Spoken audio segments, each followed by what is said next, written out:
रहे हैं संवाद समाचार। नमस्कार, स्वागत है आपका संवाद समाचार में। मैं हूं आपके साथ अंकिता। आइए शुरुआत करते हैं एक खास खबर से। YouTube पर जाकर चैनल को सब्सक्राइब करें, लाइक करें और खबर को अधिक से अधिक शेयर करें और बेल दबाएं। मध्य प्रदेश में पहली बार आत्महत्या को रोकने के लिए देश और प्रदेश के विशेषज्ञों का टास्क फोर्स गठन किया गया। राजधानी भोपाल में चिकित्सा शिक्षा मंत्री विश्वास कैलाश सारंग ने अपने निवास पर पत्रकारों से बातचीत करते हुए बताया कि मध्य प्रदेश देश का पहला राज्य है जहां आत्महत्या की मानसिकता को रोकने के लिए विस्तृत रूप से योजना बनाने का निर्णय लिया है। इसके लिए रणनीति बनाने के लिए टास्क फोर्स का गठन किया गया, जिसमें देश प्रदेश के प्रसिद्ध मनोचिकित्सक, फॉरेंसिक एक्सपर्ट, कानून विशेषज्ञ भी शामिल है, जिसमें देश के प्रसिद्ध मनोचिकित्सक डॉक्टर हरीश शेट्टी, डॉक्टर ऋषिकेश बेहरे, राजधानी भोपाल के doctor R.N. Sahu, doctor Satyakant Trivedi, doctor Ramgulab Rajdan, AIIMS के डॉक्टर विजेंद्र सिंह इस टास्क फोर्स में शामिल है। मध्य प्रदेश चिकित्सा शिक्षा विभाग ने निर्णय लिया है कि हम एक वो बड़ी समस्या जिस पर पूरी दुनिया का ध्यान है, हिंदुस्तान में भी इसको लेकर अलग अलग स्तर पर बहस होती है, आत्महत्या रोकथाम रणनीति का हम ड्राफ्ट तैयार कर रहे हैं। निश्चित रूप से समाज में ये एक बड़ी समस्या है और इस समस्या से हर वर्ग पीड़ित है, चाहे युवा की बात करें, चाहे छात्रों की बात करें, चाहे हम समाज के दूसरे वर्गों की बात करें। लगातार आत्महत्या के केसेस हमें देखने को मिलते हैं और निश्चित रूप से ये मेंटल हेल्थ से जुड़ा हुआ विषय है। कोई व्यक्ति यदि आत्महत्या करता है तो ये समाज और देश का एक बड़ा नुकसान होता है। इस मानसिकता को रोकने के लिए, इस समस्या के समाधान के लिए विस्तृत रूप से कार्य योजना बनाने का निर्णय हमने किया है और इसीलिए कल हमने आत्महत्या रोकथाम रणनीति के ड्राफ्ट बनाने की टास्क फोर्स का गठन किया और कल हमने उसकी एक बैठक भी की। इस टास्क फोर्स में हमने उन सभी वर्गों के विषय विशेषज्ञों को शामिल किया है जो इस विषय पर लगातार शोध करते आए हैं, काम करते आए हैं। डॉक्टर हरीश शेट्टी हिंदुस्तान के नामी ग्रामी मनोचिकित्सक हैं जिन्होंने मेंटल हेल्थ पर बहुत काम किया है और सुसाइड प्रिवेंशन पर भी उनके बहुत पेपर्स हैं। उनको हमने इस टास्क फोर्स में लिया है।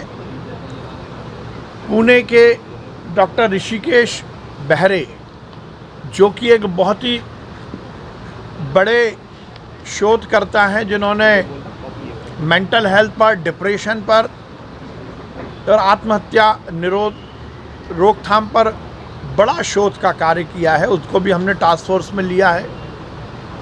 भोपाल के ही doctor Sahu, doctor Satyakant Trivedi, doctor Ramgulab Rajdan, AIIMS के डॉक्टर विजेंद्र सिंह को हमने इस टास्क फोर्स में लिया है।